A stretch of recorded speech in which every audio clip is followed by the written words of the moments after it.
illallah, la ilaha. Kita lihat Allah jelaskan orang-orang yang makan riba. Kenapa bicara makan? Karena sejatinya orang untuk hidup itu perlu makan. Uang kita, usaha kita, harta kita lebih untuk kita makan. Sisanya itu ya keperluan tambahan buat kita. Bagaimana orang-orang yang makan riba ini? Mereka itu tidak berdiri kecuali seperti berdirinya orang yang kerasukan setan, gila. Para mufassirin berpendapat bahwasanya ini nanti pada hari kiamat, ketika manusia dibangkitkan dari kuburannya, orang ini nggak mampu berdiri karena isi perutnya haram. Dia makan haram. Sehingga dia berdiri dalam kondisi sempoyongan seperti orang yang kerasukan setan. Itu nanti kiamat. Sebagian mufassirin mengatakan itu bukan hanya kiamat.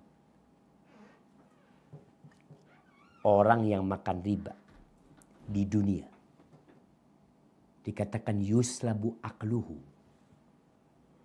Akalnya diambil. Pelaku riba tuh akalnya diambil. Kayak orang gila, dikasih tahu nggak bisa. Nanti di barzakh pun seperti itu. Kenapa? Karena dia sudah merasa ini yang enak gitu loh. Ini yang bagus. Padahal Allah udah jelasin sama mereka. Cuma karena mereka nggak mau pakai akal mereka, maka di dunia pun dia seperti orang yang gila. Nggak akan bijak dia berkata, tidak akan bijak dia bertindak karena dia telah makan itu riba. Dia telah makan hasil kerja orang lain. Kalau bicara kita menginginkan kebebasan, kita ingin kemerdekaan, tidak ada perbudakan, tidak ada penjajahan. Ini salah satu bentuk penjajahan. Kalau antum ingat Bung Karno, ana lupa. Di salah satu koran sebelum beliau jadi presiden tahun 30-an. Beliau itu menjelaskan tentang negara jajahan. Salah satu tanda negara jajahan itu menjadi tempat diputarnya harta orang-orang negara maju, diputar di tempat kita untuk diambil rentenya, kata Bung Karno. Seperti itu. Ini penjajahan sebenarnya. Engkau dikasih uang, engkau disuruh kerja, engkau disuruh bayar tambahan. Sehingga ini orang yang pinjam duit nggak akan bisa berkembang kecuali kalau dia sudah benar-benar menutupin milik bosnya ini. Penjajahan udah dikasih, udah ini sisanya punya anak loh. Dan selalu milik mereka itu jauh lebih besar. Dan seperti itu negara penjajah. Jamaah, itu Bung Karno yang mengatakan. Dan mereka selalu berpikir bagaimana menguasai orang lain. Itu yang makan riba. Gak akan bijak dia berkata. Pada hari kiamat bangkit seperti orang gila. Karena isi perutnya dari makan riba. Bahkan Allah katakan itu dikarenakan mereka mengatakan innamal bai' mithlur riba. Ini hati-hati nih. Ada orang yang melakukan riba. Tapi dia tahu riba itu haram. Dosa. Nah. Tapi ada manusia yang menghalalkan riba. Ada orang berzina dan dia tahu zina itu haram. Ada harapan dia tobat. Itu dosa besar yang dia lakukan. Tapi ada orang yang menghalalkan perzinaan. Itu bisa mengantarkan dia kepada kekufuran. Ketika dia menghalalkan apa yang Allah haramkan.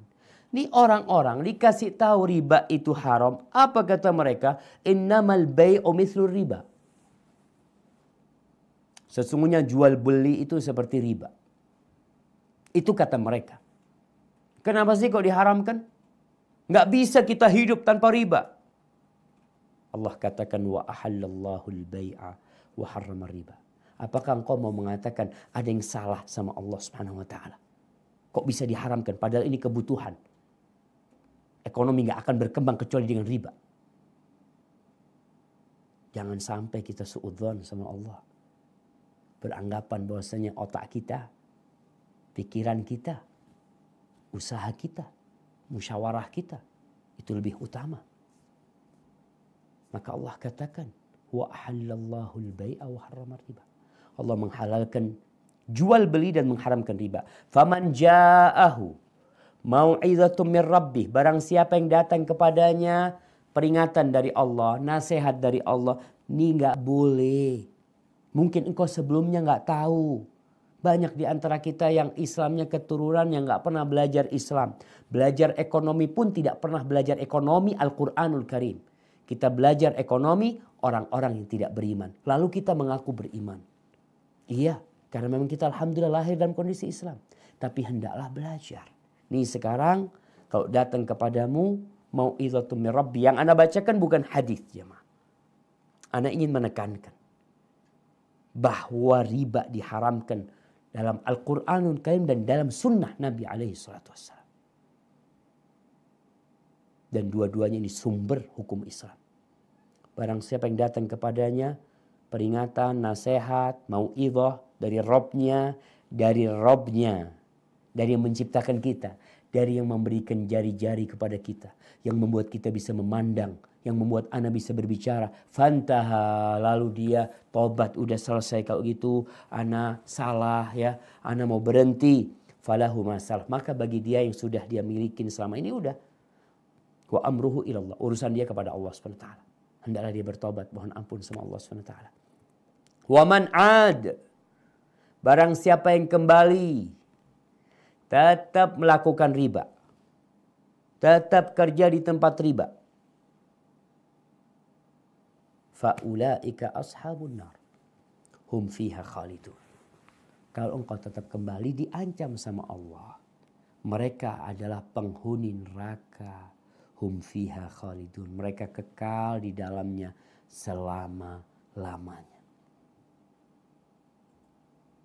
Sebagian orang memang gak takut sama neraka. Rasulullah SAW itu pernah berceramah di Masjid Nabawi. Di atas mimbarnya beliau teriak yang kalau orang-orang di pasar itu akan dengar suaranya. Beliau mengatakan, andzartukumun nar, andzartukumun nar. Aku memperingatkan kalian dengan adanya api neraka, hati-hati masuk neraka. Ini kita tidak bicara tentang takut lapar, gimana Ustaz, nggak bisa usaha, nggak bisa kerja, gimana makan, gimana. Ada api neraka nanti jamaah. Rizki kita sudah ditanggung sama Allah. Dan Allah halalkan banyak pekerjaan. Kenapa kita kok tetap berada di tempat itu? Kenapa kita bergantung dengan riba? Lalu mengatakan kalau nggak riba, nggak akan bisa hidup, nggak akan bisa berkembang. Jangan sampai seperti orang-orang musyrikin. Jangan sampai seperti orang-orang Yahudi. Engkau orang yang beriman. Engkau beriman kepada Allah dan Rasulnya. Engkau beriman bahwa Allah tidaklah menghalalkan kecuali yang baik buat kita. Dan tidak mengharamkan kecuali yang berbahaya buat kita. Allah nggak perlu sama ibadah kita. Allah nggak perlu dengan sujud dan rukuk kita. Antum mau taat nggak ada keuntungan buat Allah Jalla Jalaluhu. Allah mengatakan faman syaa falyu'min wa man syaa falyakfur. Yang mau beriman silahkan, yang mau kafir silahkan. La ilaha illallah.